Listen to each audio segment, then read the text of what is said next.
Bismillahirrahmanirrahim. Sudah siap segala sesuatunya? Insyaallah, Kiai. Alhamdulillah. Mari kita baca sholawatan seperti biasa. Bismillahirrahmanirrahim.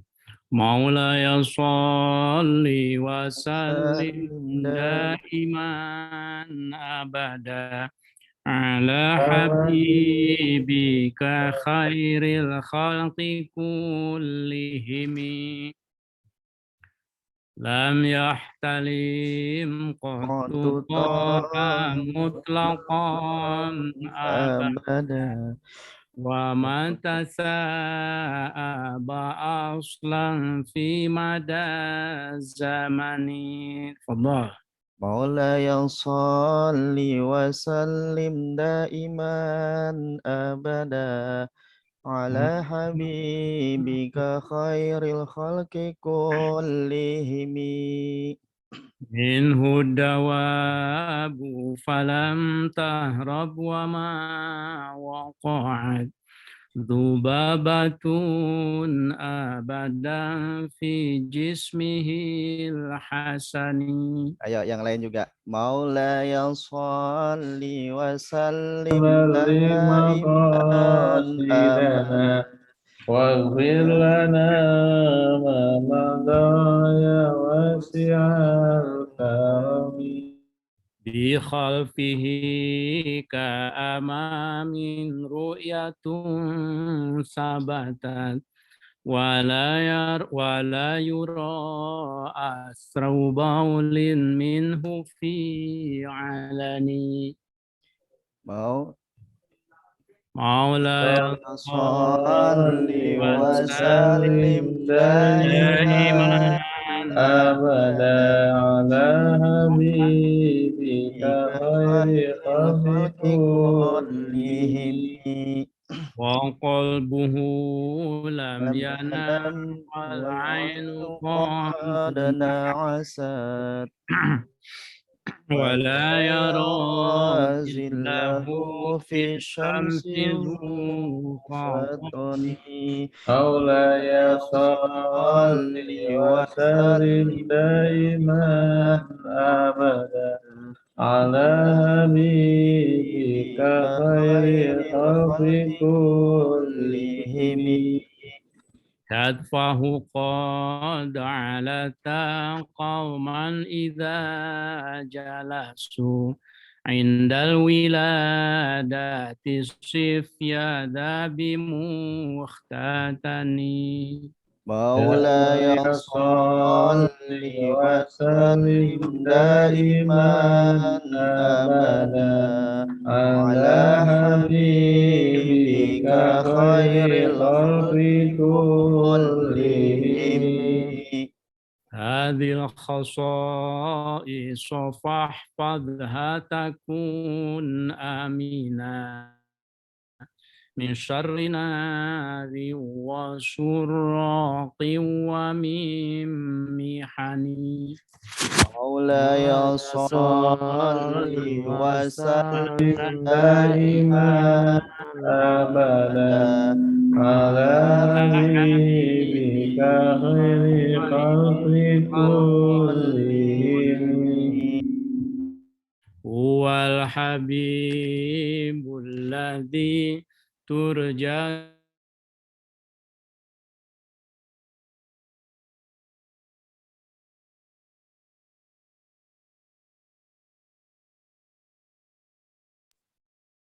مولاي صل وسلم دائما أبدا على حبيبك خير الخلق كلهم. Allahumma sholli wa sallim wa barik alaihi. Ini karena kita sama-sama daring jadi sedikit tabrakan suaranya ya. Betul, Kiai. Tidak apa-apa, yang penting sholawatan.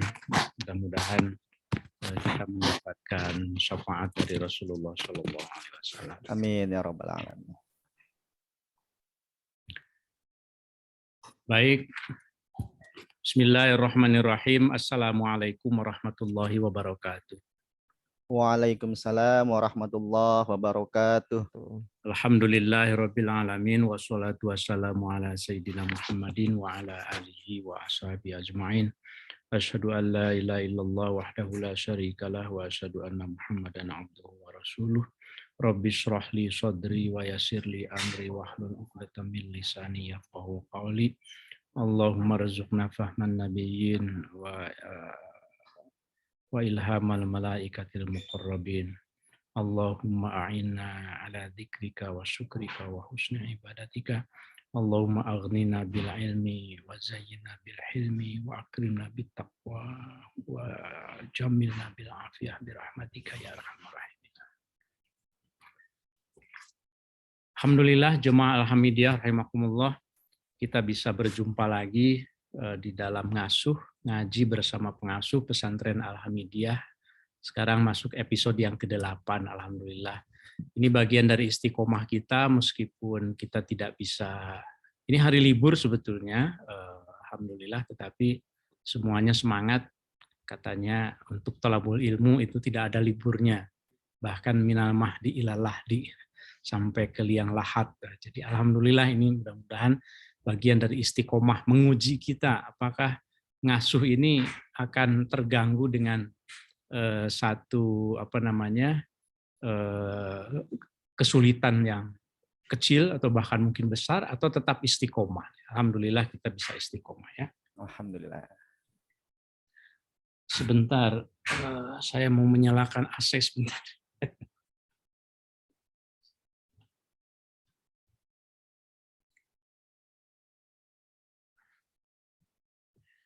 Jemaah Alhamidiyah rahimakumullah, kita akan mulai melanjutkan pembacaan kitab Bidayatul Hidayah yang disertai dengan syarahnya Maraqil Ubudiyah. Bidayatul Hidayah karangan Hujjatul Islam Abu Hamid Al-Ghazali, Imam Al-Ghazali, dan Maraqil Ubudiyah karangan Syekh Muhammad Nawawi Al-Jawi Al-Bantani. Mari kita bacakan suratul Fatihah ila hadratin Nabi Mustafa Muhammadin Rasulillah sallallahu alaihi wasallam wa ala alihi wa ashabihi wa azwaji wa dzurriyyati wa ahli baiti wa asli silsilati wa khususan ila muallif hadzal kitab Hujjatul Islam Abi Hamid Al-Ghazali. Nafa'anallahu ta'ala bihi wa bi ulumihi wa Syekh Muhammad Nawawi Al-Jawawi Al-Bantani. Nafa'anallahu ta'ala bihi wa bi ulumihi wa khususan ila muassis Ma'had Al-Hamidiyah Kiai Haji Ahmad Syekhu. Nafa'anallahu bihi wa bi'ulumihi. Sya'unillahi al-Fatihah. A'udzu billahi minasy syaithanir rajim. Bismillahirrahmanirrahim. Alhamdulillahi rabbil alamin arrahmanir rahim maliki yaumiddin. Iyyaka na'budu wa iyyaka nasta'in. Ihdinas siratal mustaqim. Shiratal ladzina an'amta 'alaihim ghairil maghdubi 'alaihim waladdallin. Amin ya rabbal alamin. Baik, karena ini daring, jadi nanti silahkan yang mau mengajukan pertanyaan atau mungkin komentar ya, karena taklim kita ini taklim orang dewasa, bukan semata-mata saya menyampaikan, kemudian kalau ada yang tidak jelas dibiarkan, nah, tidak begitu. Jadi silahkan kalau seandainya ada yang nanti yang mau disampaikan bisa melalui chat ya.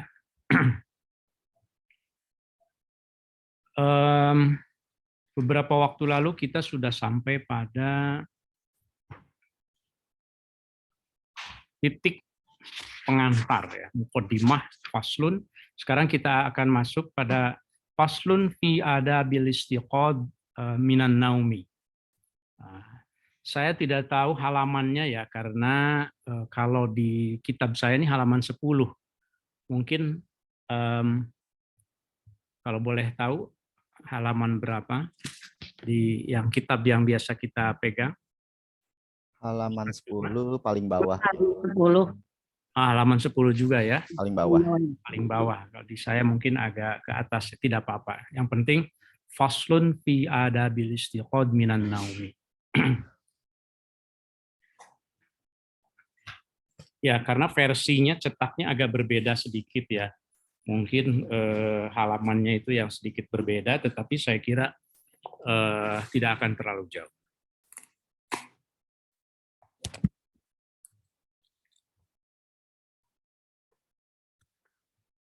Bismillahirrahmanirrahim. Qala al-muallif rahimahullah. Faslun, adapun ini satu pasal, fi adabil istiqodhi, dalam menjelaskan adab, tata cara, etika istiqodh. Istiqodh itu bangun, minan naumi, dari tidur.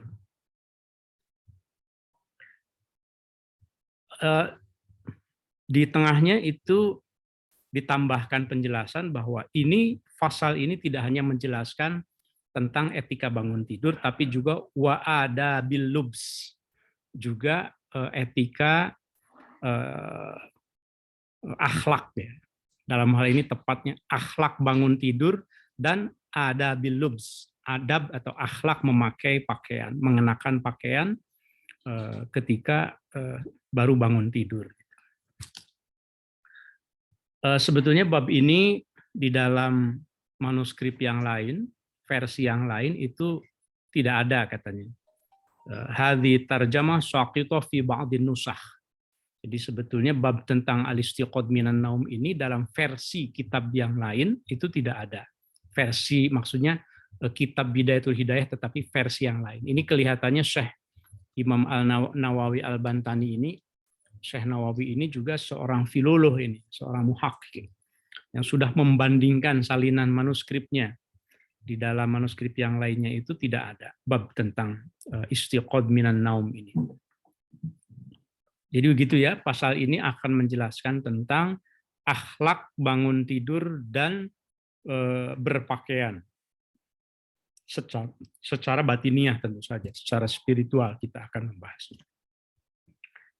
Fa'idha stayqodhta, maka apabila engkau bermaksud untuk bangun, minan naumi, dari tidur, litahsilil fadilah al-uzma.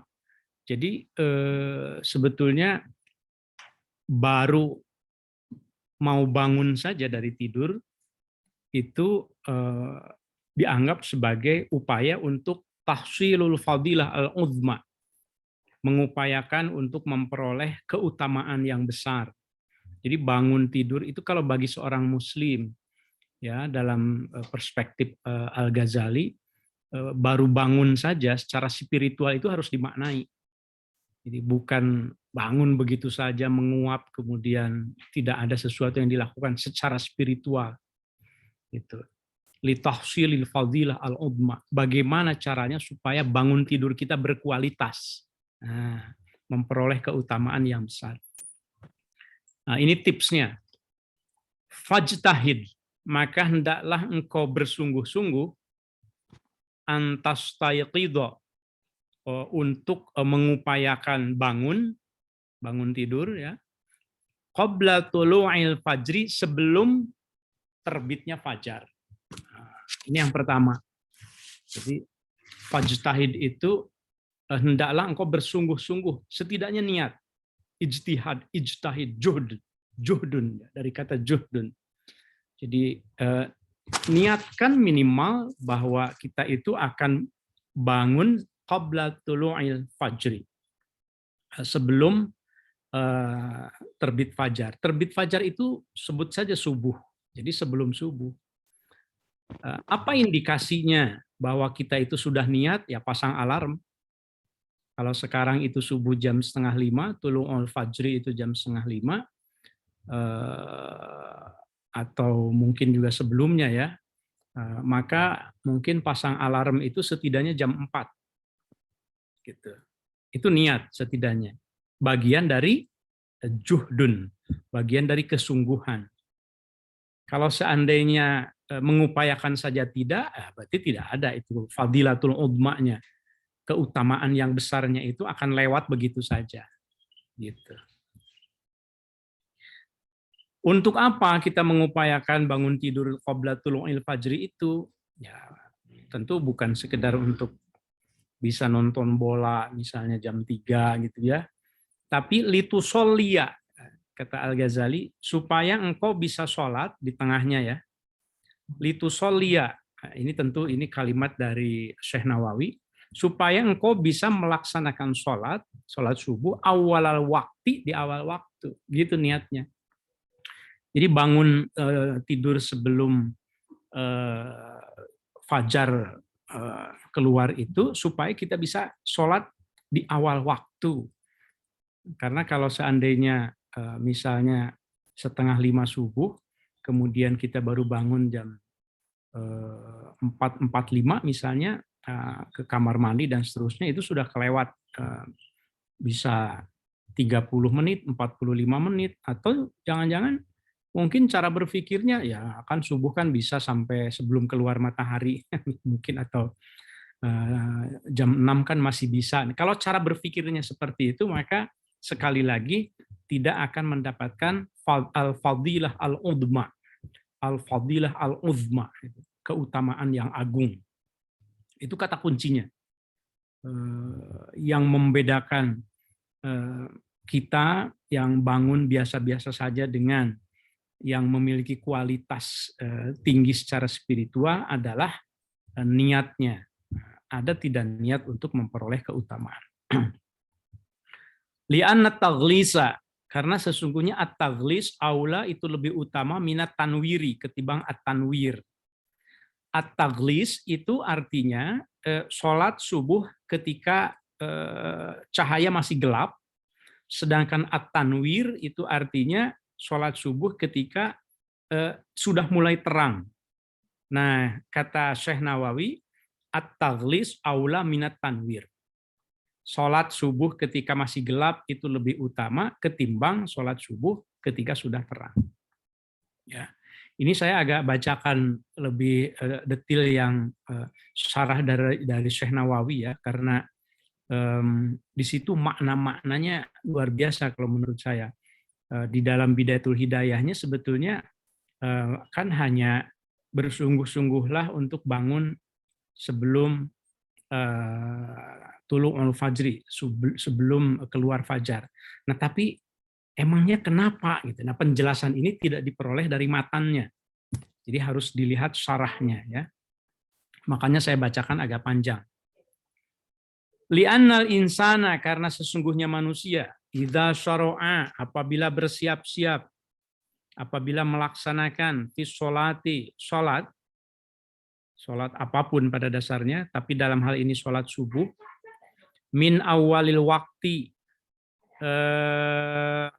di awal waktu, seseorang itu apabila sholat di awal waktu, sholat subuh, wa fi dzalikal waqti, dan ketika mulai sholat itu pada waktu itu zulmatun, masih gelap, kanat, maka ada apa atau siapa, malaikatul laili, malaikat yang bertugas di malam hari, hadirotan, itu masih hadir. Jadi malaikat itu ada shift-nya juga, sama seperti anak buah Pak Oki barangkali ya. Pak Oki hadir nggak? Kalau saya belum lihat satu-satu ini. Ya, mudah-mudahan ada Pak Oki ya. Pak Oki hadir, Pak Oki? Absen ya, belum kelihatan.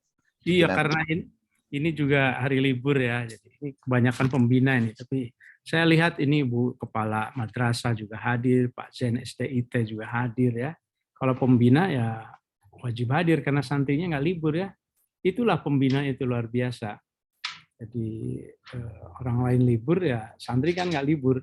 Maksudnya santri ada di asrama, jadi tetap harus menemani. Insya Allah dapat barokahnya banyak lah ya. Nah, jadi malaikat, mengapa kita itu lebih utama sholat di awal waktu pada waktu subuh itu? Karena seseorang itu ketika sholat subuh, kanat malaikatul laili hadirotan, malaikat malam yang bertugas malam masih hadir. Summa idam tadat, kemudian apabila terus memanjang, apa as-sholatu, sholatnya, apabila sholat subuhnya itu tidak buru-buru, ya, bisa babi tartilil qiraati, karena bacaannya yang tartil. Bacanya biasanya apa kalau sholat subuh? al-a'la misalnya. Sabbihisma rabbikal a'la alladzi khalaqa fasawwa dan seterusnya. Atau mungkin baca surat An-Naba. Nah, idam tadat, kalau bacaannya itu seperti itu, kemudian memanjang, tidak hanya kulhu, inna a'toina, tidak. Hatta doharo, sampai muncul apa? Ad-daw'u, cahaya. Maksudnya mulai terang nih. Terus saja membacanya itu dengan tartil yang sangat dinikmati. Kanat, maka ada siapa malaikatun nahari, malaikat siang, hadirotan, itu juga hadir. Jadi ketika memulainya masih gelap, malaikat malam hadir, yang sip malam hadir. Ketika sholatnya nanti ditambah juga dengan zikir, terus saja memanjang sampai mulai akan keluar cahaya. Maka ketika malaikat siang itu bertugas juga hadir, jadi dua-duanya hadir, malaikat malam dan malaikat siang. Gitu. Ada shiftnya malaikat ini. Wahum, dan mereka itu, semua malaikat itu, yashhaduna, menyaksikan sholat tahu, sholat si hamba itu. Ya. Nah. Kemudian apalagi keutamaannya sholat subuh di awal waktu?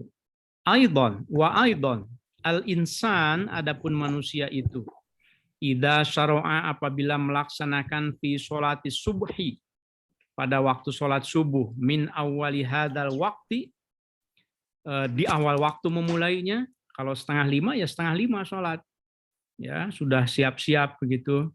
Nah, itu santri itu ya dalam beberapa hal ya, tanpa mereka mengetahui keutamaannya, mereka sudah dilatih dengan daur santri yang disusun oleh Ustadz Suma dan teman-teman.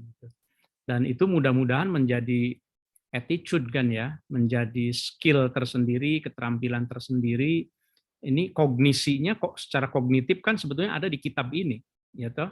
Tapi bisa jadi yang mempraktekannya itu bukan kita yang lebih duluan, tapi santri. Nah, jadi pengetahuan itu, ilmu itu memang harus amaliyah, amal itu harus ilmiah. Nah, itu waktu itu dari Habib Hussein Ja'far ya.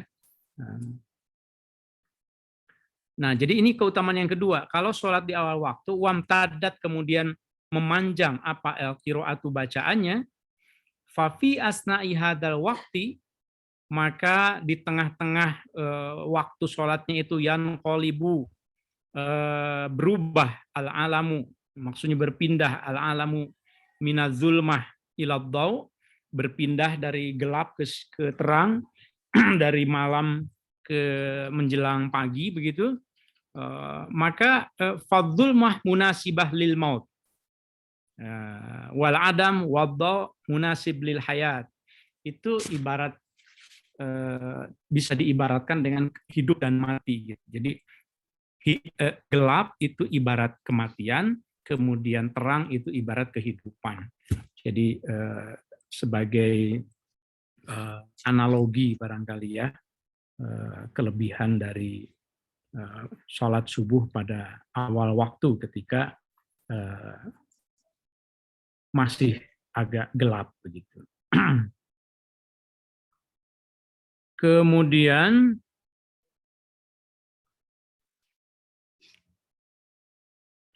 kita lanjutkan ke bagian matannya. Tapi ini ada sedikit penjelasan yang saya kira menarik di tengah dari Syekh Nawawi. Fa inna aktsarul khalqi waqa'u fi amradil qulubi wa hiya hubbud dunya wal hirs wal hasad wat tafakhur wal anbiya kal atibba al hadiqin hamilu ummatahum ala syuru'i fi ta'ah wal ubudiyah min awali waqtil qiyam minan naumi.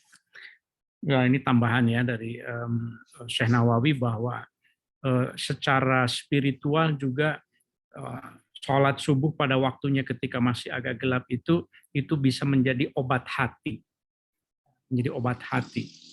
Ini adalah ajaran dari para nabi, termasuk Rasulullah SAW.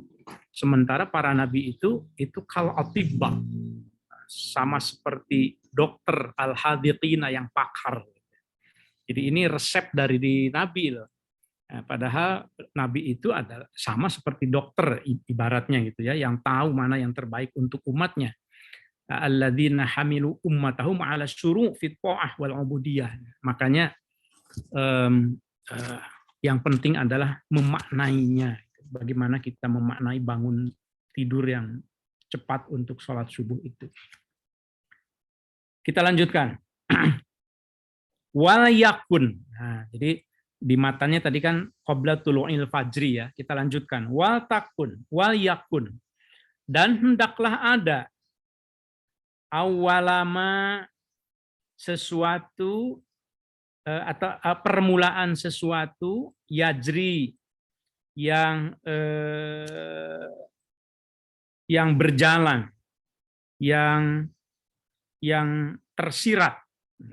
Wal yakun dan hendaklah ada awalama itu permulaan sesuatu yajri yang tersirat ala qalbika di hatimu, walisanika dan terucapkan di lisanmu, zikrullahi, zikir kepada Allah. Ini awala ini secara nahwiyah itu khobar muqaddam ya. Khobar muqaddam dari wal yakun. Isimnya, isim wal yakun itu zikrullah. Jadi kalau strukturnya itu dinormalkan, wal yakun zikrullahi awwala ma yajri ala qalbika. Nah, ini buat santri itu. Nah, harus paham. Dan hendaklah zikir kepada Allah itu menjadi awal pertama sekali yang dilakukan oleh kita, baik secara hati maupun secara lisan. Jadi begitu istiqoz, begitu bangun tidur, yang pertama kali itu hati itu harus zikir kepada Allah, lisan juga harus zikir kepada Allah. Nah, demikian menurut Imam Al-Ghazali. Di sini Syekh Nawawi menambahkan satu hadis li khabaril Bukhari, hadis dari Imam Al-Bukhari, anna Rasulullah sallallahu alaihi wasallam, bahwa Rasulullah qala berkata, yaqidu asyaitanu, setan itu yaqid. Apa yaqid itu? Memintal. Kalau tukang tenung itu apa ya? Tukang sihir ya. Itu suka memintal digambarkan, memintal tali. Yaqidu memintal. Siapa asyaitun setan? Ala qafiyati roksi ahadikum, di atas ujung kepala salah seorang di antara kalian. Idza huwa nama, ketika ia itu tidur. Jadi ketika kita tidur, kata Syekh Nawawi, setan itu memintal tali di kepala kita. Salah sa'uqodin, 3 tali. Yadribu ala kulli uqdah. Kemudian ketika masing-masing tali itu ditekan sama setan. Ya, dipukul itu maksudnya ditekan, dikunci lah gitu ya, ditekan. Makanak alaika, ini ucapan setannya itu, udah ini tempat kamu, diam, kamu tidak boleh, tidak usah bergerak dulu kata. Alaika lailun tawilun. Jadi ketika subuh itu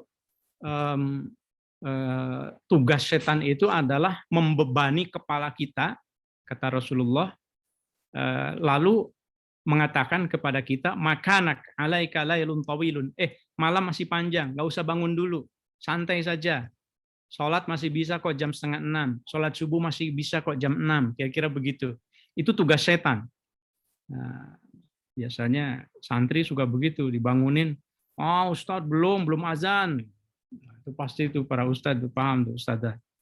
Begitu dibangunin, tar dulu Ustadz, ngantuk.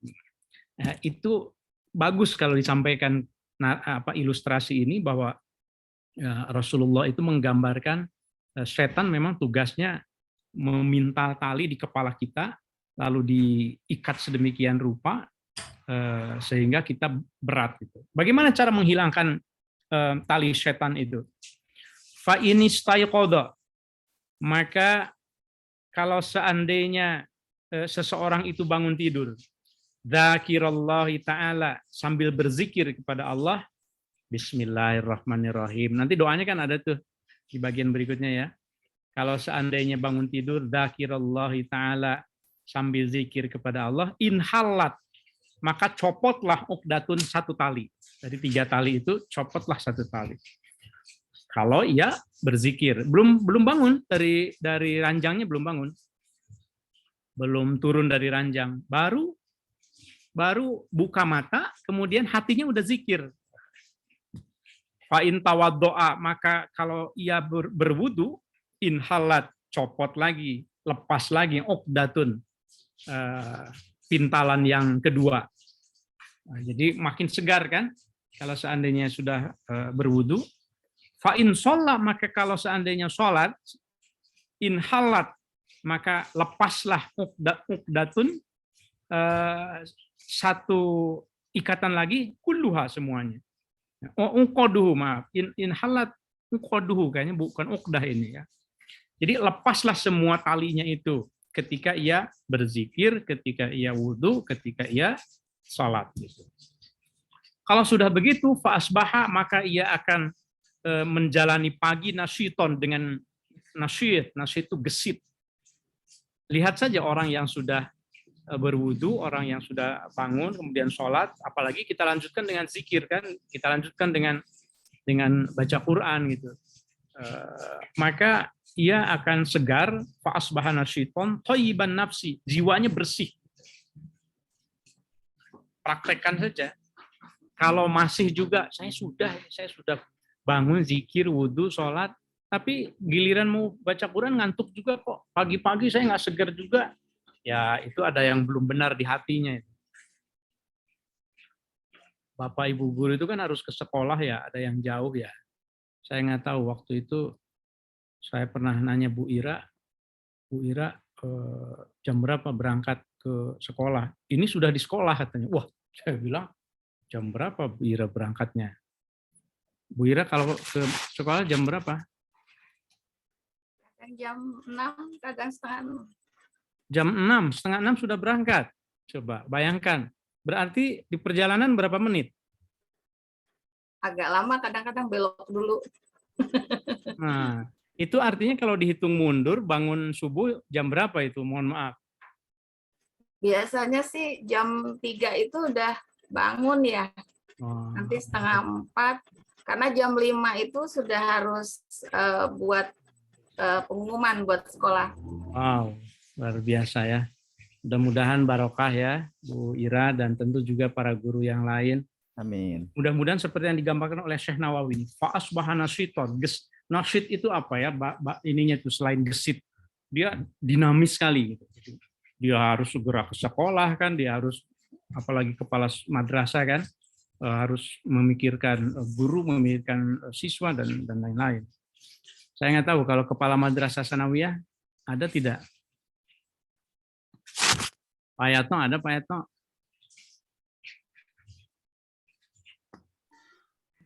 Belum, tidak ada. Lagi liburan. Ya, lagi liburan ya. Ya, ini harus agak interaktif ini supaya saya tidak seperti sedang berbicara dengan laptop ya. Ini dari Ustadz Ridwan menyampaikan informasi apa nih katanya. Di Pondok Pesantren Al Anwar ada tradisi sholat subuh justru menjelang akhir. Bahkan ada sebuah penuturan, Mbah Mun memang mulai dulu sejak ketika di Mekah, beliau selalu sholat subuh akhir waktu. Walaupun di masjid sudah iqomah awal waktu, mungkin ada rahasia bagi beliau. Ya, jadi ilmu itu bertahap. Ya, ilmu itu bertahap, berjenjang. Nanti ada kalanya kalau kita belum menjalani satu jenjang, satu tangga ilmu tertentu, tapi kemudian kita mengetahui, keburu mengetahui, mungkin tidak sengaja pengetahuan yang lain, mungkin seperti bertentangan. Seperti sekarang kita lagi ngaji, kata Imam Al-Ghazali, kata Syekh Nawawi, itu sholat subuh itu di awal waktu. Tapi kok yang lain prakteknya ada malah di akhir. Nah, itu sama kira-kira dengan sholat isya, ada juga yang sengaja mengakhirkan. Tapi ini gimana nih hubungannya dengan katanya sholat di awal waktu lebih baik ya. Jadi ilmu itu memang berjenjang. Itu mengapa kita harus terus belajar supaya kita semakin meyakini bahwa wa ma utitum minal ilmi illa qalila. Ilmu itu sangat sedikit sekali yang diberikan kepada kita. Saya yakin ada rahasia-rahasianya ya Ustadz Ridwan. Seperti yang Ustadz Ridwan sampaikan, para kiai melakukan sesuatu itu pasti karena memang bacaannya sudah bertambah dari yang kita baca. Ilmu rahasia. Asalkan jangan sampai begini. Oh, itu ada itu kiai Ustadz nggak sholat subuh malah. Wah, itu pasti kalau itu tidak ada ilmunya. Nah, jadi tasawuf setinggi apapun kalau ia berbenturan dengan syariat yang sudah pasti, yang sudah qat'i, maka jangan diikuti, ya. Jangan diikuti. Kalau ada yang mengaku kiai, mengaku ahli agama, mengaku ustadz, tapi tidak menjalankan rukun Islam, misalnya, sudahlah, tinggalkan. Ya. Baik, kita lanjutkan. Fa'asbahna syiton, ia akan menjadi orang yang gesit, thayyiban nafsi, jiwanya bersih. Wa illa, tapi kalau ia malas-malasan, asbaha, maka ia akan menjadi khabisan nafsi, jiwanya itu kotor, kaslana, ia juga malas, begitu ya. Seperti itu. Oleh karenanya, kata Syekh Al-Ghazali, kata Imam Al-Ghazali, maksudnya bukan Syekh Nawawi ya, Imam Al-Ghazali, faqul, maka ucapkanlah inda dzalika, ketika bangun tidur itu, alhamdulillahilladzi ahyana ba'dama amatana wa ilaihin nusyur. Itu doa dasar. Alhamdulillah, kita artikan ya, alhamdulillah adapun segala puji, lillahi itu semuanya milik Allah, alladzi yang ahyana telah menghidupkan Allah kepada kami, maksudnya menghidupkan di sini itu membangunkan kami, ba'dama amatana, setelah ia mematikan kami, maksudnya setelah ia membuat kami tidur. Bangun, tidur, itu semuanya adalah kehendak Allah. Wa ilaihi, dan kepadanya lah an-nusuru, tempat kembali. Atau an-nusur itu bisa dibangkitkan. Maksudnya dibangkitkan dari kubur untuk nanti ketemu dengan yaumul jaza, hari pembalasan, hari akhirat di padang mahsyar. Ini doa yang yang paling dasar sekali dari doa bangun tidur. Kita sudah hafal tentu saja. Alhamdulillahilladzi ahyana ba'dama amatana wa ilaihin nusyur. Ini sudah memenuhi syarat yang tadi itu, bahwa falyakun awwala ma yajri ala qalbika wa lisanika dzikrullahi ta'ala. Ya, ketika pertama bangun itu hati dan lisan kita itu harus diisi dengan zikir, ya. Doa ini, ya. Kemudian karena ini adalah pengajian tingkat lanjut, bukan sekedar pengajian tingkat TK yang doanya hanya alhamdulillahilladzi tadi itu kan TK juga udah hafal. Maka Imam Al-Ghazali menambahkan doa. Ini doanya. Asbahna, kami masuk waktu subuh. Wa asbaha, dan masuk juga pada ke waktu subuh ini al-mulku, kerajaan. Gini. Asbahna wa asbahal mulku lillah. Gitu. Kami masuk waktu subuh, dan wa asbah, dan jadilah al mulku, kerajaan itu lillahi, bagi Allah. Maksudnya kan sedang memuji Allah. Wal azamatu, dan kebesaran itu, maksudnya kebesaran itu ketakaburan, keagungan. Mengapa disebut takabur? Karena agung kan, al kibriya wal azamah. Wal azamatu, dan keagungan itu, wasultanu, dan kerajaan, lillahi, itu milik Allah. Wal izzatu, dan kemuliaan, wal qudratu, dan juga kekuasaan, lillahi, itu milik Allah. Rabbil alamina, yang menguasai seluruh alam. Ini tambahan doanya ya, koma sampai di situ. Jadi setelah alhamdulillahilladzi ahyana ba'dama amatana wa ilaihin nusyur, tambah asbahna wa asbahal mulku lillah wal 'azamatu was sultanu lillah wal izzatu wal qudratu lillahi rabbil alamin. Koma, belum titik, koma itu. Ada yang sudah menuliskan tidak Ustadz semua doa ini? Mungkin bisa ditampilkan. Ustadz Yunus? Ada. Nah, persis ya, sama ya? Sama Alhamdulillah. Kiai, sampai akhir. Sampai akhir ya? Oh, alhamdulillah. Kalau gitu, mari kita baca dulu yang sudah tadi kita bacakan ya. Mungkin ada baiknya kita baca sampai akhir dulu ya. Boleh ikuti saya. Silakan boleh dibuka mikrofonnya untuk kita sama-sama baca doa. Supaya sebelum dijelaskan artinya, kita minimal sudah membacanya. Soal menghafalnya nanti kan berikut. Bismillahirrahmanirrahim. Bismillahirrahmanirrahim. Alhamdulillahi. Alhamdulillahi. Alladzi Alladzi ahyana ba'dama amatana ba'dama amatana wa ilaihin nusur. wa ilaihin nusyur. Asbahna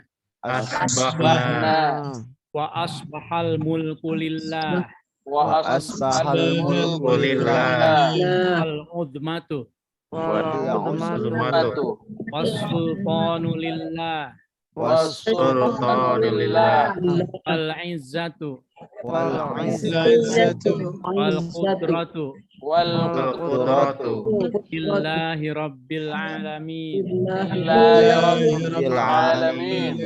Asbahna Asbahna ala fitratil Islam ala fitratil Islam wa ala kalimatil ikhlas wa ala kalimatil ikhlas wa ala dini nabiyyina wa ala dini nabiyyina Muhammadin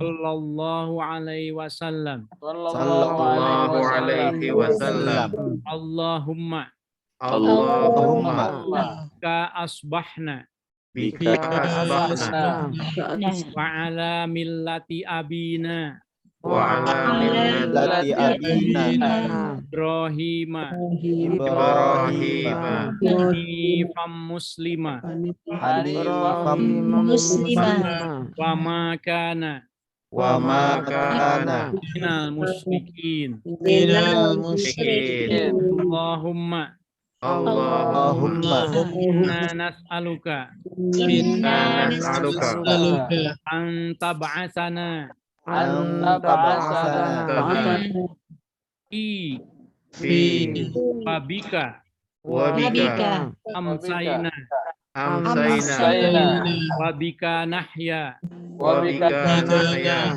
wa bika namutu wa bika namutu wa ilaikan nusur. wa ilaikan nusyur.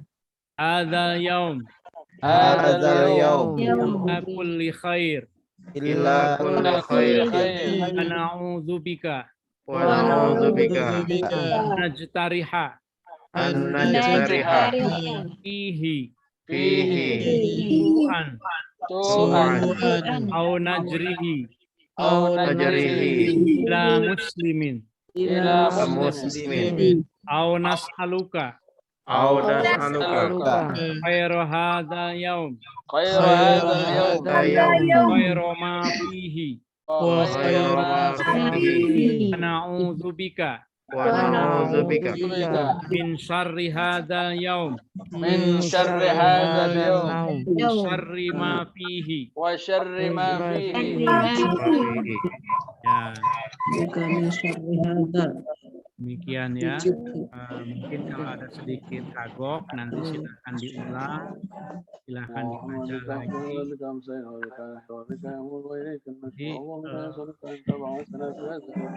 Jadi, ya, ini bisa dipotong-potong doanya. Yang penting itu sebetulnya pemahamannya ya.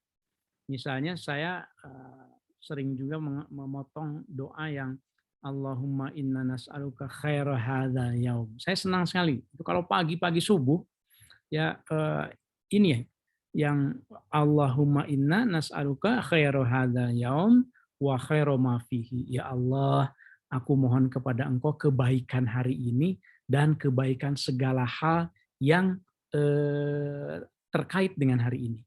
Wa na'udzubika min syarri hadzal yaum.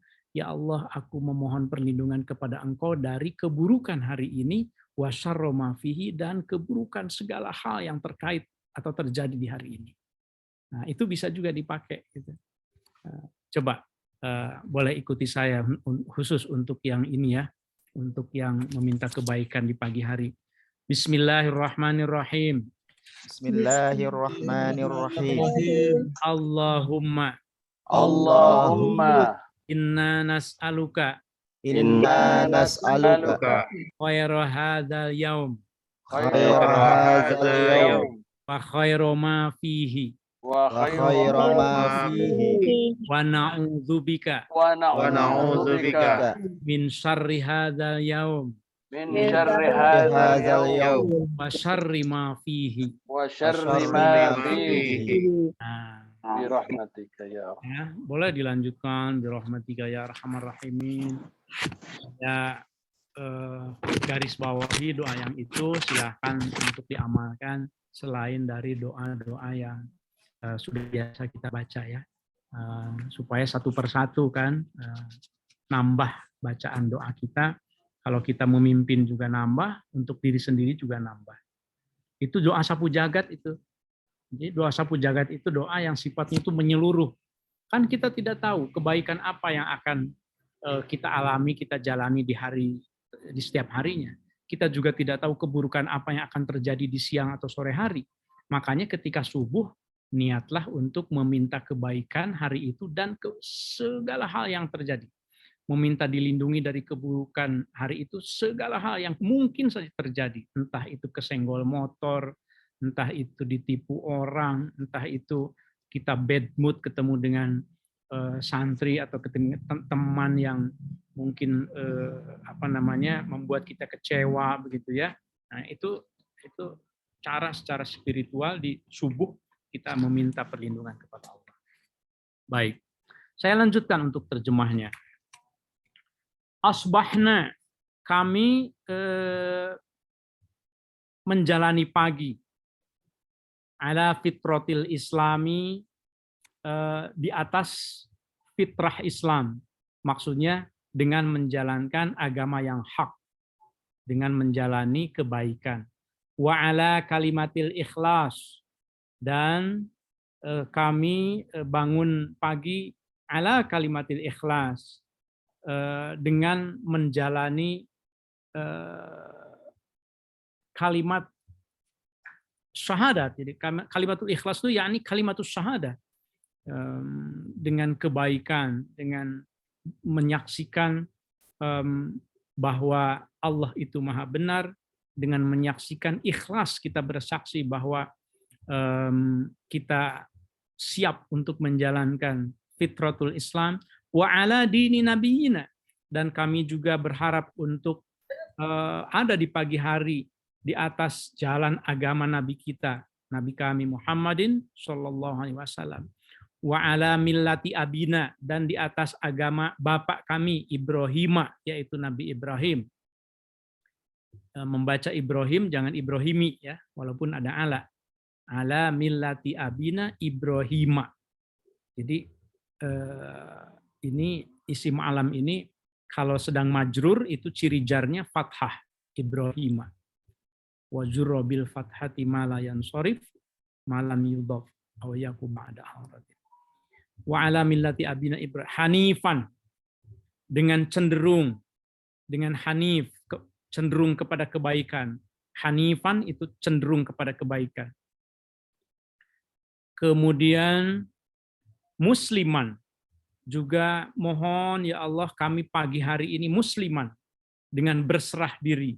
Wa makana, dan tidaklah berpagi-pagi itu minal musyrikina, termasuk orang-orang yang musyrik. Jadi mudah-mudahan tidak termasuk orang-orang yang musyrik sejak pagi sampai ketemu pagi lagi. Nah, kita berzikir dengan doa-doa seperti ini ya. Allahumma ya Allah bika asbahna, kepada Engkaulah atau dengan nama Engkaulah kami bangun di pagi hari. Wabika amsaina, wabika dan atas nama Engkaulah amsaina kami juga berada di sore hari. Wabika dan atas nama Engkaulah nahya kami hidup. Wabika dan atas nama Engkaulah namutu kami akan mati nanti. Wa ilaika dan hanya kepada Engkaulah an-nusuru dibangkitkan di yaumul ma'ad, di yaumul jaza nanti. Allahumma ya Allah, inna sesungguhnya kami nas'aluka kami mohon kepada Engkau ya Allah antab'asana supaya Engkau mengutus kami, menghadapkan kami fi hadzal yaumi pada hari ini ila kulli khairin pada semua kebaikan. Wa na'udzubika dan kami mohon perlindungan kepada Engkau ya Allah. An-najtariha. An-najtariha itu melaksanakan, melakukan. An-ainak tasiba. Ya Allah kami juga berlindung kepada Engkau an-najtariha supaya kami menjalani fihi di hari ini ya maksudnya kami berlindung kepada Engkau supaya kami tidak menjalani di hari ini su'an keburukan ayat danban berlindung kepada Allah au najirohu ay an-najtariha au an-najirohu atau kami juga berlindung kepada Engkau untuk tidak memburukkan hari ini ila muslimin kepada orang muslim. Jadi berlindung bukan hanya supaya kita tidak ditimpa keburukan, tapi juga kita berlindung supaya kita tidak mengakibatkan keburukan kepada orang lain. Awayajirohu atau juga kami berlindung supaya orang lain tidak mencelakakan hari ini siapa ahadun seorang pun ilaina kepada kami. Jadi berdoanya itu ya Allah kami mohon dijauhkan dari keburukan, ya Allah kami mohon tidak membuat orang lain celaka karena kita, dan juga ya Allah kami mohon supaya tidak ada orang lain yang mencelakakan kita. Nas'aluka kami memohon kepada Engkau ya Allah khairu hadzal yaum kebaikan hari ini wa khairu ma fihi dan kebaikan segala sesuatu yang terjadi pada hari ini. Wa na'udzubika dan kami berlindung kepada Engkau min syarri hadzal yaum dari keburukan hari ini wa syarri ma fihi dan keburukan segala hal yang ada di hari ini. Nah, jamaah sekalian, inilah doa yang diajarkan oleh Imam Al-Ghazali. Di dalam penjelasannya Syekh Nawawi Al-Bantani menambahkan beberapa doa lagi. Jadi banyak sekali doanya. Dan itu doa yang didasarkan pada hadis Rasulullah SAW. Misalnya ya, di sini Syekh Nawawi mengutip hadis Rasul dari Abu Hurairah bahwa katanya Nabi itu kalau bangun tidur qala berkata, hendaklah kalau kalian bangun ucapkan doa ini kata Rasul, alhamdulillahilladzi radda ala ruhi wa afani fi jasadi wa adinali bi dzikrihi. Segala puji kepada Allah yang telah mengembalikan ruh kepadaku dan telah menyehatkan jasadku dan telah mengizinkan aku untuk bisa berzikir. Jadi kan ada yang bangun tidur kemudian tidak bangun lagi kan. Ada juga yang bangun tidur jasadnya kemudian fisiknya mungkin jadi sakit, entah stroke, entah apa gitu. Nah, ketika kita sehat, begitu bangun itu kita bisa menjejakkan kaki, turun dari ranjang, itu satu nikmat yang luar biasa. Sehingga Rasul menyarankan kepada kita, bacalah doa yang menunjukkan rasa syukur kita. Salah satunya ini doa ini juga, pendek juga kan. Alhamdulillahilladzi radda ala ruhi. Ya, segala puji bagi Allah yang telah mengembalikan ruhku, wa afani fi jasadi dan menyehatkan jasadku, wa adzinali bi dzikrihi dan telah menghendaki aku untuk bisa berzikir di dalam hati. Nah, itu semuanya adalah karena kehendak Allah Subhanahu wa taala, ya. Nah, itu terkait dengan zikirnya. Sampai di situ. Ada yang komentar di chat room, boleh dibacakan, Ustadz? Oke. Dari Ibu Embai. Ya. Bentar ya. Dari Ibu Embai, maaf Prof Kiai, bagaimana kalau doa tambahan tadi dibaca setelah berzikir sholat subuh? Ya, jadi doa-doa ini memang secara khusus setelah kita bangun, tetapi seperti yang saya sampaikan tadi, saya sendiri membaca doa Allahumma inna nas'aluka khair hadzal yaum itu setelah sholat, setelah zikir ya bahkan. Jadi sholat, kemudian zikir, kemudian di dalam zikir itu setelah mungkin kita baca tahlil, tasbih, tahmid, takbir, tahlil, kemudian ketika doa itu baca doa ini. Itu tidak apa-apa, ya sama. Ya. Nah, intinya kan zikir, zakirallah, zikir kepada Allah. Terima kasih Bu Mbai, atur nuhun. Ada lagi Kiai dari Pak Zen, SDIT. Nah Zen. ini, Assalamualaikum Pak Kioman, maaf mohon izin bertanya. Adakah tuntunan atau hadis sebagai yang sahih perihal kegiatan yang dilakukan setelah sholat subuh, zikir di masjid atau musola sambil menunggu waktu syuruk dan dilanjutkan dengan sholat isyraq, dan jika dilakukan menjadi kebiasaan, apakah itu diperbolehkan? Terima kasih Kiai. Ya, bukan hanya diperbolehkan, memang itu salah satu hal. Saya pernah membahasnya di kitab Al-Adhkar ya, kalau tidak salah. Jadi seorang yang sholat subuh, kemudian ia berzikir, kemudian ia terus duduk tidak bergerak dari tempat duduknya sampai waktu syuruk, begitu, kemudian sholat sunat isyraq, nyambung ke sholat duha, maka ini keutamaan tersendiri. Itu di dalam kitab Al-Adhkar. Al-Adhkar itu kan kitab yang memang sumbernya itu hadis-hadis yang sahih ya, sahih, hasan. Kalau ada yang dhaif itu dijelaskan oleh Imam Nawawi bahwa hadisnya itu dhaif misalnya. Jadi memang demikian. Saya masih ingat betul ketika kecil, kalau ayah saya sendiri berat sekali mengikutinya ya. Itu kan kebetulan musola kami itu di lantai 2 ya. Jadi kalau sholat subuh itu kita naik ke atas, kita mah sudah selesai sholat, kemudian zikir bareng, kemudian baca Quran terus turun. Ayah saya nggak turun-turun, ya sampai kemudian selesai sholat duha lah jam 7 begitu, jam 7 setengah 8, kemudian baru turun beraktivitas. Tentu ini baik ketika memang tidak ada tuntutan kegiatan lain yang mewajibkan kepada kita untuk bergerak. Nah, jadi saya pernah dalam salah satu kesempatan saya ditanya juga, apakah membaca Quran dalam satu malam terus sampai khatam itu baik? Saya bilang kebaikan itu relatif. Kebaikan itu bentuknya yang relatif maksudnya ya.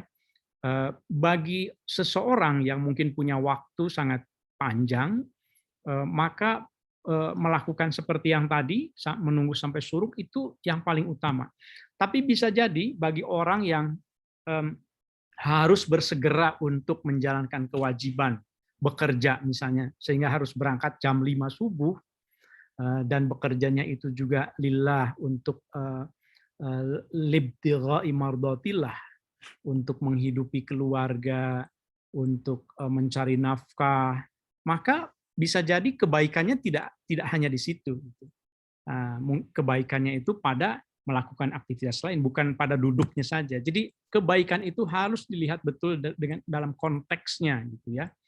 Bagi orang per orang bisa jadi berbeda satu dengan yang lain. Nah, kebetulan kalau ayah saya ya dulu apalagi sudah pensiun ya waktu itu ya, jadi ya menghabiskan waktunya untuk beribadah, untuk melaksanakan sholat sunat gitu. Itu menjadi pelajaran buat kita, buat anak-anak. Terima kasih Pak Zen. Ya, jadi memang diperbolehkan. Baik, kita lanjutkan sampai titik ya. Ini jam 14.30. Saya ingin selesaikan sampai titik dulu supaya nanti kita masuk pada bab yang berikutnya. Nah, setelah selesai bangun tidur, kemudian kan dianjurkan oleh Rasulullah untuk berdoa. Kemudian di sini Imam Al-Ghazali melanjutkan, faida labista.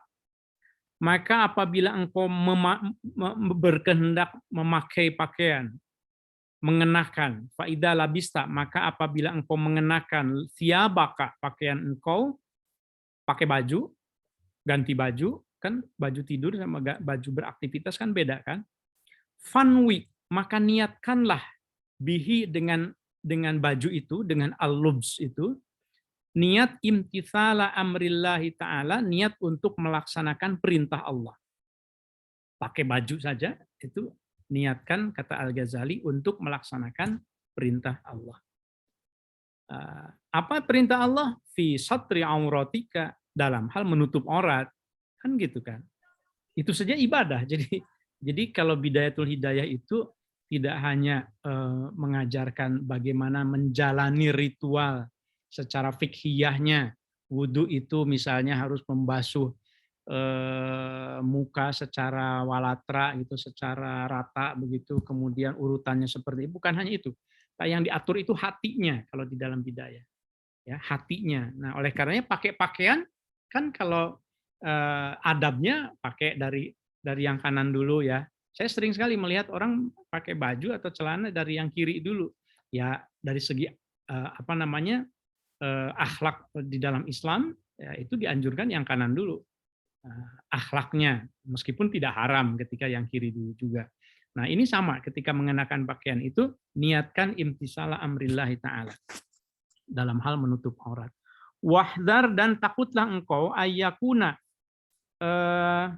ada apa qasduka, niat engkau, maksud engkau, min labsi libasika, dari mengenakan pakaian itu, mura'atal khalqi,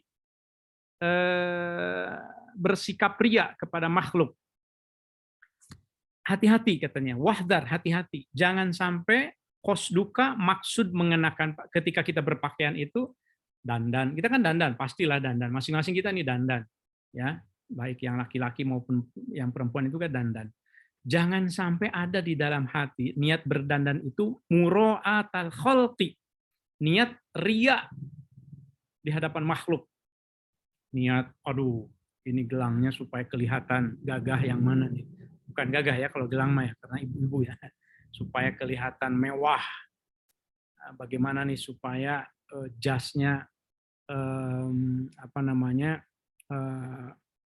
orang lain kagum sama saya. Muro'ah itu namanya, ria. Ria itu ingin dipuji. Kalau niatnya itu fatah siro, maka engkau rugi, kata Al-Ghazali.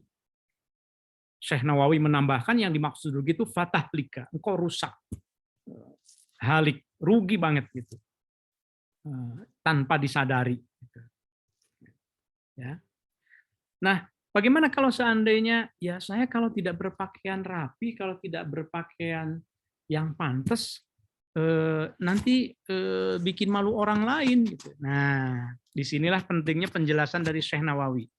Kita baca di tengahnya ya. Jadi kalau hanya berhenti di situ, ya kalau begitu nanti takutnya jadi salah paham. Wah, kalau begitu saya nggak perlu berrias diri lagi dong.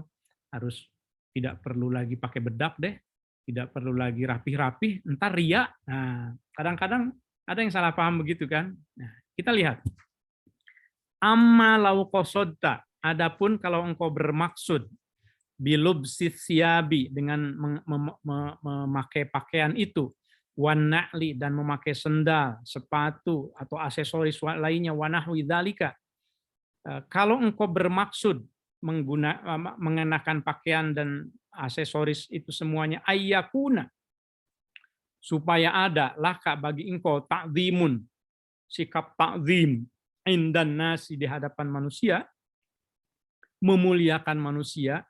Kalau niatnya itu menghormati orang lain, au mahabbatun, atau niatnya itu mahabbatu indal masyayikh, niatnya itu ya ini hormat kepada guru, niatnya itu karena cinta kepada guru. Kalau seandainya di depan guru saya tidak sopan, misalnya saya tidak takzim. Kalau niatnya seperti itu, indal masyayikh wal a'immah, dan di hadapan para imam, litatamakana minta yidi madhabi ahlil haqi, litatamakana supaya engkau memungkinkan minta di madhabi ahlil haqqi, untuk menguatkan kebenaran, wa nasril ilmi, dan untuk menyebarkan ilmu, wa hadzin nasi, dan supaya mendorong orang lain alal ibadati, untuk beribadah, la li syarafi nafsika, kalau niatnya itu bukan untuk sombong, riya, kemuliaan diri sendiri, min haitsu hiya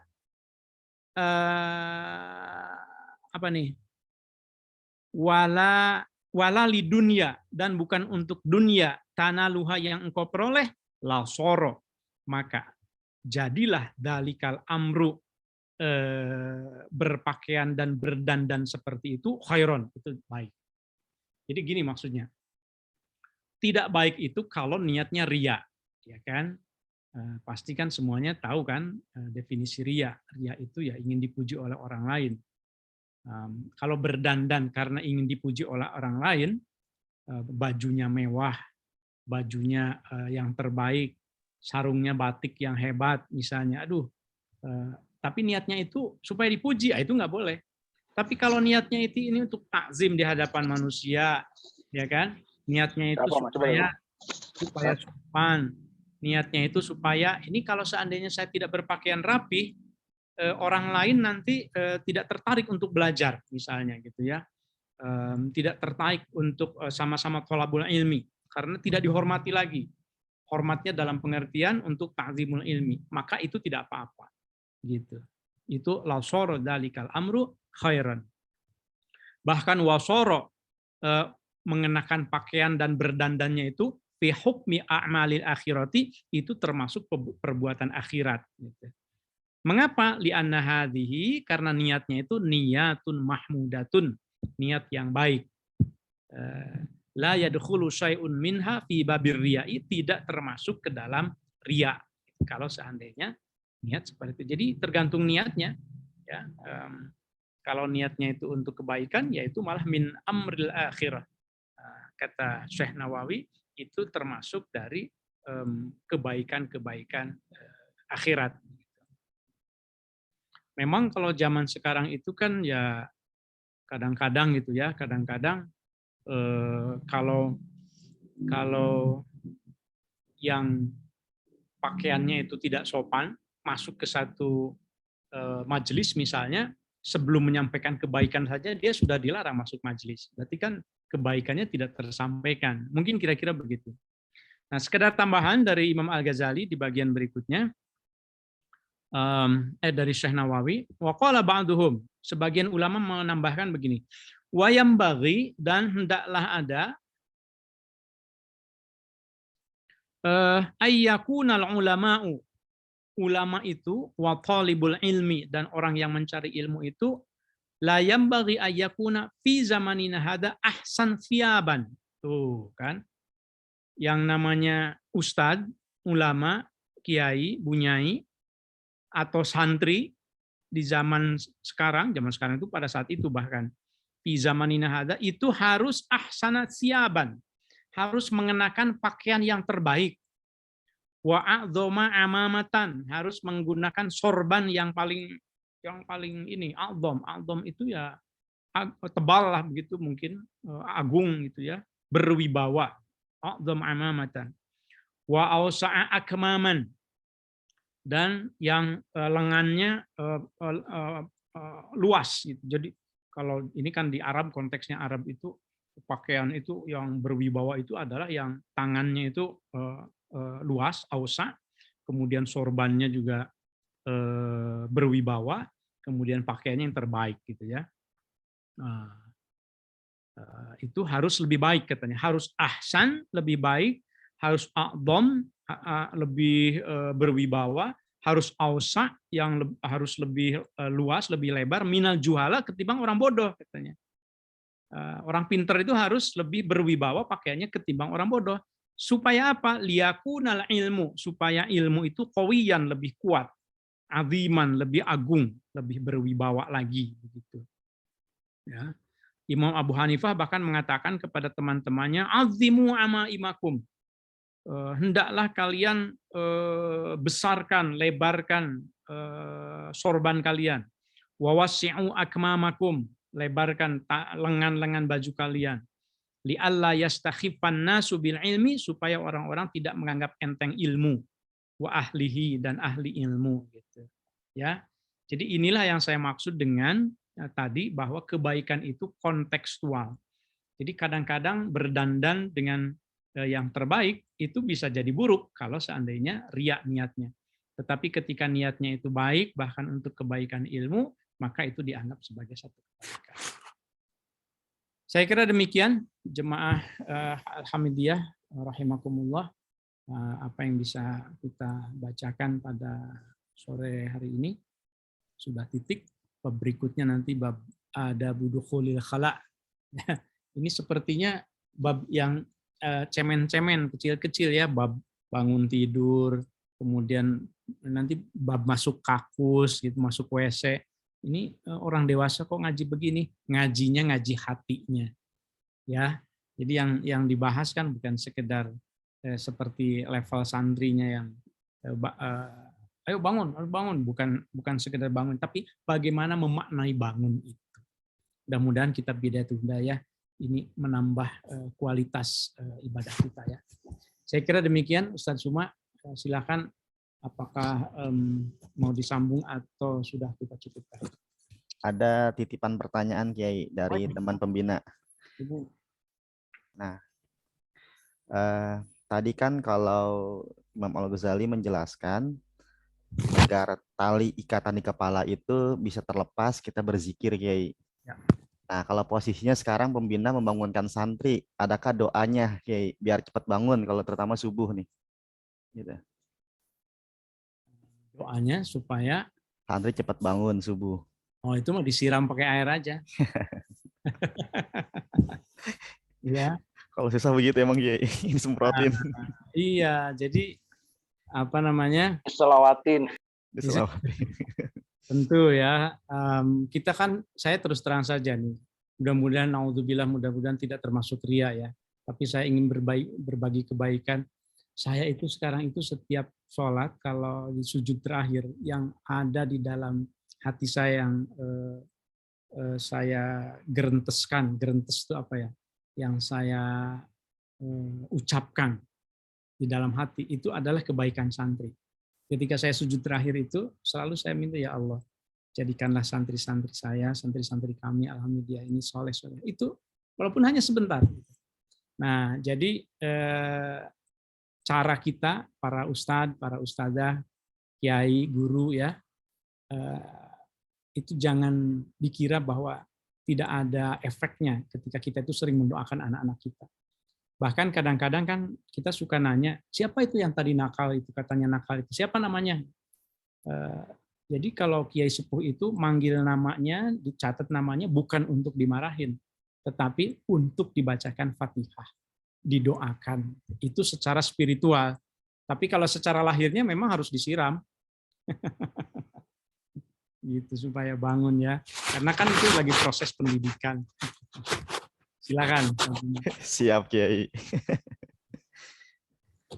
Silakan, mungkin ada yang lain yang bertanya langsung boleh. Masih ada waktu sedikit nih. Cuma saya mau nanya, Ustaz. Oh ya, Bu Ati, silakan Bu Ati. Iya. Ya Pak Kiai Oman, mau nanya, kalau zikir pagi itu kan jenisnya banyak ya Pak Kiai. Kalau ratib al-hadad itu sudah bagian dari zikir pagi dan mencakup doa yang tadi Pak Kiai sampaikan atau tidak. Nah, kemudian surat Al-Mulk itu ada yang bilang malam sebelum tidur, ada yang bilang setelah subuh. Tapi kalau di Alhamdulillah sepertinya setelah subuh ya, itu gimana Pak Kiai? Ya. Lebih afdolnya. Baik. Terima kasih Bu Ati. Jadi bacaan-bacaan zikir yang tadi itu ada yang khusus setelah sholat, ketika bangun tidur misalnya, ada juga seperti ratib hadad yang sifatnya formula, zikir yang diformulasikan oleh Al-Habib Abdullah bin Al-Haddad kan, dan tentu ada ratib-ratib yang lainnya. Soal membacanya kapan sebetulnya tergantung dawam kitanya memungkinkan kapan. Tidak ada keharusannya itu misalnya harus ba'da maghrib atau harus ba'da subuh begitu. Saya sendiri kalau yang pribadi secara pribadi itu ba'da subuh ratib hadad, sebelum baca Quran, setelah sholat ya. Nah, karena bagi saya memungkinkannya saat itu. Tetapi kalau di pesantren Alhamdulillah kan ba'da maghrib gitu ya. Nah, demikian juga membaca surat Al-Waqi'ah, Al-Mulk, Ar-Rahman. Memang kemarin sebetulnya ketika tabarukan dibahas itu ada hadisnya yang menjelaskan tentang keutamaan waktu kapan membaca Al-Quran ini, tilawah itu kapan sih baiknya. Nah, ba'da subuh itu memang salah satu yang utama selain dari bainal maghrib wal isya, antara maghrib dan isya. Yang tidak disarankan oleh satu riwayat itu adalah membacanya justru ba'da asar. Nah, ini yang tapi sebagian riwayat ya, sebagian riwayat yang ada, tidak semuanya. Karena di kita kan memungkinkannya ba'da asar tuh tilawah, ada juga tuh membaca Al-Qur'an ya tidak apa-apa.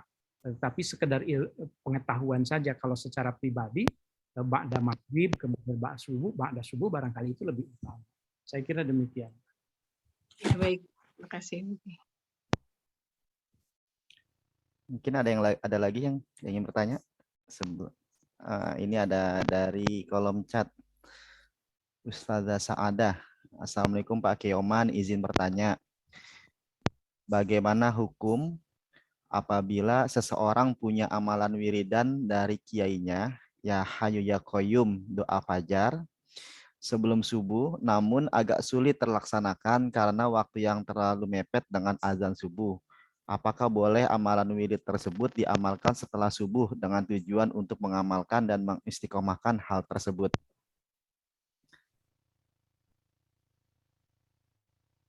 Ya, maaf saya.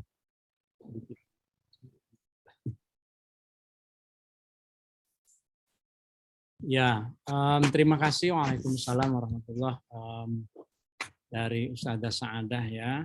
Jadi bagaimana hukum apabila seseorang punya amalan wiridan dari kiainya ke sebelum subuh, namun sulit terlaksana ya, karena waktunya mepet, karena ada tugas gitu ya. Ya maaf ini harus dicas karena takut habis. Apakah boleh amalan wirid itu diamalkan setelah subuh? Seperti yang saya sampaikan tadi, jadi pada dasarnya tidak ada waktu haram untuk membaca wirid itu kapan, masing-masing pribadi itu berbeda-beda. Yang penting itu adalah adwa muha. Adwa muha itu artinya dawam. Wa in qalla, walaupun sedikit. Mungkin kita mendapatkan ijazah wirid yang panjang, tetapi tidak bisa dilaksanakan semua. Yang bisanya itu yang pendeknya saja. Afdhalul a'mali adwamuha wa in qalla. Sebaik-baik amal itu adalah yang rutin meskipun sedikit. Yang rutin meskipun sedikit. Itu kata kuncinya. Jadi apalagi kalau ya Hayyu ya Qayyum misalnya, atau Asmaul Husna yang lain ya. Ya Qawiyyu ya Matin, kalau bagian dari ratib hadad juga. Itu kan bisa dibacakan kapan saja sebetulnya. Nah, ada memang yang tertentu, yang ijazah tertentu, misalnya kalau habis subuh, atau bukan habis subuh, dalam sehari jangan sampai kamu kurang membaca sholawat 200 kali misalnya. Nah, itu ya bisa dibaca Allahumma sholli ala Sayyidina Muhammad ba'da subuh itu, atau ketika menunggu, misalnya menunggu qomat, begitu kan bisa dibaca juga zikir Allahumma. Makanya kalau saya ya, di Alhamdulillah ini ke para santri, waktu itu saya nitip ke Ustadz Suma, coba kalau bisa santri dianjurkan untuk membawa tasbih. Itu sudah nggak ya Ustadz Suma ya? Sudah dianjurkan? Sudah dianjurkan. Ya, tapi saya nggak berani mewajibkan dulu. Yeah. Biar mengalir dulu pelan-pelan, karena sebetulnya ini saya belum melihat tradisi ini di santri Alhamdulillah, tetapi sesungguhnya ini bagian dari tradisi yang baik begitu ya. Tentu orang berzikir tidak harus pakai tasbih, pakai jarinya juga bisa. Ini soal kebiasaan saja. Tapi kalau tradisi di NU, para kiai di pesantren, itu kan tasbih itu menjadi wasilah untuk ya terkondisikan untuk berzikir gitu. Kalau nggak pegang tasbih, mungkin ya agak lupa gitu. Begitu pegang tasbih, ya otomatis kita minimal subhanallah, subhanallah kan begitu ya. Kan malah baik gitu. Jadi kapan saja silahkan gitu ya. Boleh diamalkan dengan melihat kondisi yang ada di kita. Saya kira begitu.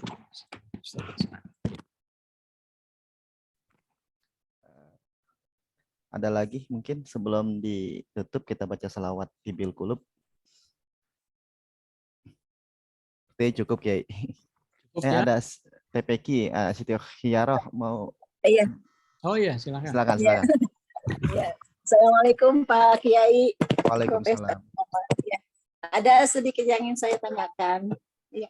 Masalah wirid itu Pak Kiai biasanya, misalnya kita tidak bisa untuk melaksanakan ketika kita duduk misalnya, kemudian kita untuk menjangkepkan gitu ya Pak Kiai, atau takutnya kurang gitu, sambil nyuci sambil apa gitu, boleh nggak ada Pak Kiai? Ibu-ibu biasanya sambil kerja, sambil apa atau sambil jalan gitu, seperti itu Pak Kiai. Terima kasih. Assalamualaikum. Ya. Waalaikumsalam. Ada tempat-tempat yang makruh kita berdoa, ya, melafalkan lafaz Allah. Antara lain misalnya di WC, misalnya di kamar mandi, ya. Kalau di selain tempat-tempat itu tidak ada larangan. Misalnya ya sambil berjalan menuju kantor, naik mobil, naik motor, ya. Sambil masak di dapur masih boleh lah begitu ya. Tapi kalau di kamar mandi, nyuci di kamar mandi, kemudian di WC apalagi begitu ya, terus berzikir, itu ada tempat-tempat tertentu yang memang tidak dianjurkan. Tapi tidak haram, hanya makruh hukumnya. Makruh itu sesuatu yang halal tapi dibenci Allah. Itu makruh namanya.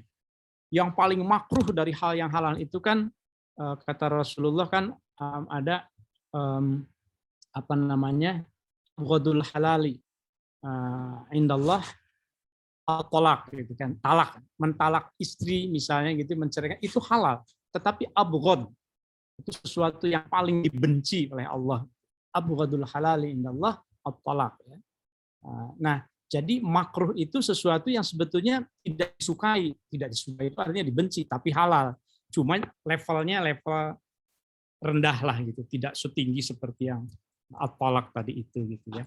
Jadi sebaiknya carilah atau tempat dan waktu di mana kita berzikir dengan khusyuk. Karena zikir ini kalau menurut Imam Nawawi ya di dalam kitab Al-Adhkar yang waktu itu kita tabarukan dengan para santri, salah satu syarat dari zikir adalah hudurul qalbi.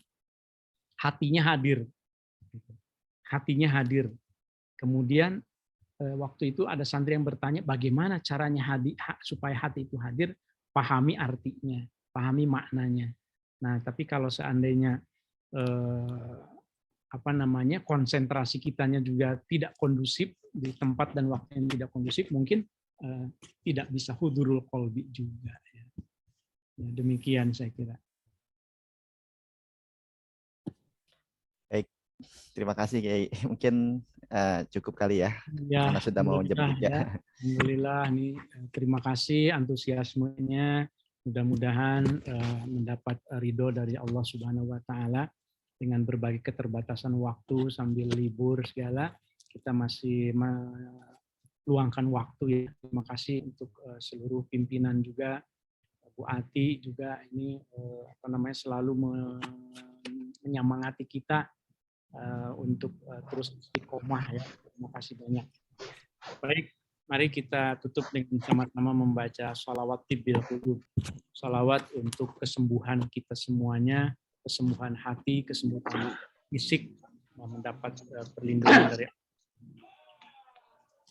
Allahumma sholli ala sayyidina Muhammadin fil qulubi wa dawaiha wa afiyatil abdani wa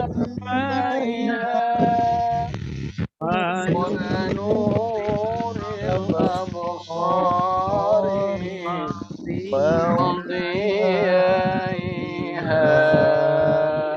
وعلى آله وصحبه وسلم اللهم صل على سيدنا محمد طب القلوب ودوائها وعافية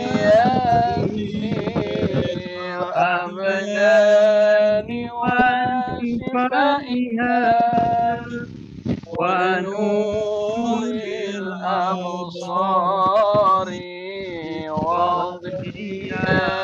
وضيائها وعلى آله وصحبه وسلم